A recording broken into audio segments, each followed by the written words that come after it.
ప్రజా సంకల్పం ఛాలెంజ్ చేస్తుంది. ఎవరికి ఛాలెంజ్ చేస్తుంది అంటే తెలంగాణ గౌరవనీయులైన ముఖ్యమంత్రి గారికి. ఎందుకు ఛాలెంజ్ చేస్తున్నామంటే నిత్యం ప్రజా సంకల్పం వివిధ మీడియాలు, ప్రజల కోసం పనిచేసే మీడియాలు, ప్రజా సంక్షేమం కోసం పనిచేసే మీడియాలు అందరు కాదు, సోషల్ మీడియా అంటే నేను చెప్పేటది ప్రజా సంక్షేమం కోసం, ప్రయోజనాల కోసం అవినీతి అక్రమాల మీద నిస్వార్థంగా వార్తలు ప్రచురిస్తున్న వాళ్ళ గురించి, అందరి గురించి కాదు. ఎందుకంటే అందరూ ఎలాంటి వాళ్ళో తెలుసు.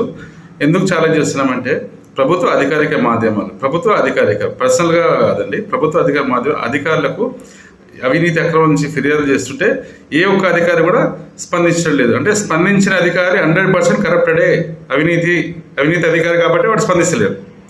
అంటే స్పందిస్తారు కదా, అది మా వార్త తప్పైతే మా మీద కేసు పెట్టండి. అవినీతి అధికారుల మీద మీరు కేసులు పెట్టాల్సిందే, వాళ్ళని సస్పెండ్ చేయాల్సిందే. అన్ఎంప్లాయ్మెంట్ చాలా ఉంది తెలంగాణలో, నిరుద్యోగులు ఎంతమంది వెయిట్ చేస్తున్నారు. ఇక మీరు నోటిఫికేషన్లు అవన్నీ తర్వాత విషయాలు.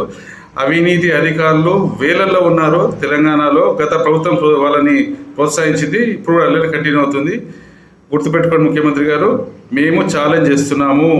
మా ఫిర్యాదులకు స్పందించని అధికారులందరినీ సస్పెండ్ చేయండి. వాళ్ళంతా అవినీతి పరులే ఛాలెంజ్ చేస్తున్నాము. మేము ఆధారంతో సార్ చూపిస్తాము. మా వార్తలు, మా కథనాలు తప్పైతే మా మీద కేసు పెట్టండి, లేదంటే వాళ్ళ మీద చర్యలు తీసుకుంటారా లేదా చెప్పండి. మేము ఇది ఛాలెంజ్ చేస్తున్నాం, మీకు ఓపెన్గా చెప్తున్నాము.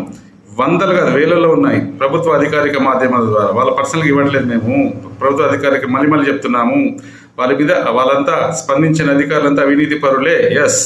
వాళ్ళ మీద మీరు చర్యలు తీసుకోకుంటే ఇక మా అర్థమైపోతుంది ఎవరు ఏందనేది.